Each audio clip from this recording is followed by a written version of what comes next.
രസതന്ത്രത്തിൽ Nobel നേടിയ ആളുകളെക്കുറിച്ചുള്ള നമ്മുടെ സീരീസിലെ രണ്ടാമത്തെ വീഡിയോ ആണിത്. രസതന്ത്രത്തിൽ നോബൽ ലഭിച്ച രണ്ടാമൻ എമിൽ ഫിഷർ. എമിൽ ഫിഷറിനെ കുറിച്ചാണ് നമ്മൾ ഇന്നത്തെ വീഡിയോയിൽ പറയുന്നത്. Welcome to my channel bold and boundless. ഇതുവരെ സബ്സ്ക്രൈബ് ചെയ്യാതെ കാണുന്നവർ ആരെങ്കിലും ഉണ്ടെങ്കിൽ സബ്സ്ക്രൈബ് ചെയ്ത് ലൈക്ക് കൂടി ചെയ്തും സപ്പോർട്ട് ചെയ്യും. ഹെർമാൻ എമിൽ ഫിഷർ 1902 എമിൽ ഫിഷറിന് രസതന്ത്രത്തിലുള്ള നോബൽ സമ്മാനം ലഭിക്കുന്നത്. എന്നാൽ അദ്ദേഹത്തിന് രസതന്ത്രത്തിലേക്കുള്ള വരവ് പോലും യാദൃശ്ചികമായിരുന്നു എന്ന് പറഞ്ഞാൽ നിങ്ങൾ വിശ്വസിക്കും. എമിൽ ഫിഷർ തൻ്റെ സ്കൂൾ കാലഘട്ടം എല്ലാം കഴിഞ്ഞ് പിന്നീട് പഠിത്തത്തിലേക്ക് കടക്കാൻ വേണ്ടി തിരിച്ച സമയത്ത് നേരിട്ടൊരു പ്രധാന പ്രശ്നം എന്തെന്ന് വെച്ചിട്ടുണ്ടെങ്കിൽ ഫിഷറിൻ്റെ അച്ഛൻ ഒരു ബിസിനസ്സുകാരനായിരുന്നു. അതുകൊണ്ട് തന്നെ തൻ്റെ പിതാവ് മകനെ ഒരു ബിസിനസ്സുകാരനാക്കണം എന്നൊരു തീരുമാനത്തിൽ തന്നെയായിരുന്നു ഉറച്ചു നിന്നിട്ടുണ്ടായിരുന്നത്. അതുകൊണ്ട് തന്നെ പഠിത്തത്തിന് ശേഷം ബിസിനസ് കാര്യങ്ങൾ നോക്കാൻ വേണ്ടിയിട്ട് ഫിഷറിനോട് പറയുകയാണ് ചെയ്തത്. എന്നാൽ അത് നല്ല രീതിയിൽ നോക്കി നടത്താൻ നമ്മുടെ ഫിഷറിന് കഴിഞ്ഞിട്ടുണ്ടായിരുന്നില്ല. ഏറ്റെടുത്ത ബിസിനസ്സുകൾ മുഴുവൻ നഷ്ടത്തിലാവുകയും ചെയ്തു. ഒരു തിരിച്ചറിവ് പോലെ പിന്നീട് പിതാവ് തന്നെ പറയാണ്, നീ നിനക്ക് ഇഷ്ടമുള്ള വിഷയം ഏതാണെന്ന് വെച്ചാൽ നീ അതിലേക്ക് തന്നെ പൊക്കോളൂ, നീ പഠിക്കാനാണെങ്കിൽ നീ പഠിച്ചോളൂ എന്ന് പറഞ്ഞിട്ട് പെർമിഷൻ കൊടുക്കുകയാണ് ചെയ്യുന്നത്. അങ്ങനെയാണ് നമ്മുടെ എമിൽ ഫിഷർ ബോൺ യൂണിവേഴ്സിറ്റിയിലേക്ക് ചെല്ലുന്നത്. എന്നാൽ ചെന്നത് രസതന്ത്രം പഠിക്കാനായിരുന്നില്ല, ഫിസിക്സ് പഠിക്കാൻ വേണ്ടിയിട്ടായിരുന്നു. അവിടെയാണെങ്കിൽ പ്രമുഖരായ ഒത്തിരി പേര് അവിടെ പഠിക്കുന്നുണ്ടായിരുന്നു. അങ്ങനെ അവിടെ വെച്ച് ഒരാളെ കണ്ടുമുട്ടാണ്. ആ കണ്ടുമുട്ടലാണ് പിന്നീട് അദ്ദേഹത്തെ ഫിസിക്സിൽ നിന്നും രസതന്ത്രത്തിലേക്കുള്ള ഒരു വഴിയിലേക്ക് നയിച്ചത്. ബോൺ യൂണിവേഴ്സിറ്റിയിൽ വെച്ചാണ് എമിൽ ഫിഷർ അഡോൾഫ് വോൺബെയർ എന്ന രസതന്ത്ര ശാസ്ത്രജ്ഞനെ കണ്ടുമുട്ടുന്നത്. അത് അദ്ദേഹത്തിൻ്റെ ജീവിതത്തിൽ ഒരു വഴിത്തിരിവായി. പിന്നീടാണ് അദ്ദേഹത്തിന് രസതന്ത്രത്തിനോടുള്ളൊരു ഇഷ്ടം തോന്നി തുടങ്ങുന്നത്. അവിടെ പഠിക്കുകയും ഗവേഷണം നടത്തുകയും ഡോക്ടറേറ്റ് എടുക്കുകയും ചെയ്തു. അതിനിടയ്ക്ക് യാദൃശ്ചികമായിട്ടാണ് ഫിനൈൽ ഹൈഡ്രോസിൻ എന്നൊരു കണ്ടുപിടുത്തം വരെ എമിൽ ഫിഷർ നടത്തുകയുണ്ടായത്. പിന്നീട് വോൺബെയർ അവിടെ നിന്നും മ്യൂണിച്ചിലെ ഒരു സർവകലാശാലയിലേക്ക് മാറുകയുണ്ടായി.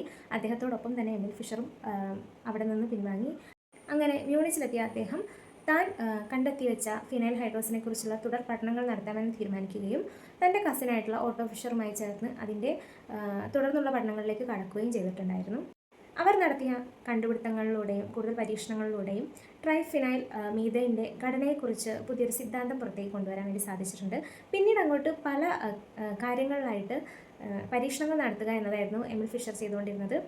തേയില, കാപ്പി മുതലായ കാര്യങ്ങളിലെല്ലാം തന്നെ പരീക്ഷണം നടത്തുകയും അതിനകത്ത് നിന്ന് കഫീൻ അടക്കമുള്ളതിൻ്റെ കണ്ടന്റ് തിരിച്ചറിയുകയും അത് വേർതിരിച്ചെടുക്കാനും നമ്മുടെ എമിൽ ഫിഷറിന് സാധിച്ചിട്ടുണ്ടായിരുന്നു. ഒഴിവുകാലങ്ങൾ പോലും വെറുതെ ഇരിക്കാതെ പരീക്ഷണങ്ങളിൽ മുഴുകിയിരിക്കുകയായിരുന്നു എമിൽ ഫിഷർ ചെയ്തിട്ടുണ്ടായിരുന്നത്.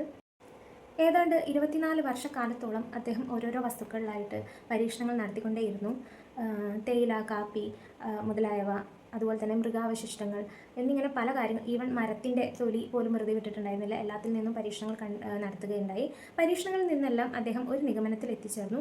താൻ ഏതൊക്കെ പദാർത്ഥങ്ങളിലാണ് പരീക്ഷണങ്ങൾ നടത്തിയിട്ടുള്ളത് അവയിലെല്ലാം കോമൺ ആയിട്ടൊരു ഘടകം ഉണ്ടെന്നും ആ ഒരു ഘടകത്തിനെ പ്യൂരിൻ എന്ന് വിളിക്കുകയും ചെയ്തു. അങ്ങനെ പിന്നീട് ഈ ഒരു പ്യൂരിൻ കണ്ടെത്തിയതോടെ പിന്നീടുള്ള അദ്ദേഹത്തിൻ്റെ പരീക്ഷണങ്ങൾ പഞ്ചസാരയിലേക്ക് തിരിച്ചു. അങ്ങനെയാണ് ഗ്ലൂക്കോസ്, ഫ്രക്ടോസ് ഒക്കെ, മന്നോസ് ഇതൊക്കെ അദ്ദേഹം കണ്ടെത്തിയത്. അതിൻ്റെ സാന്നിധ്യമൊക്കെ തിരിച്ചറിഞ്ഞത് അങ്ങനെയാണ്.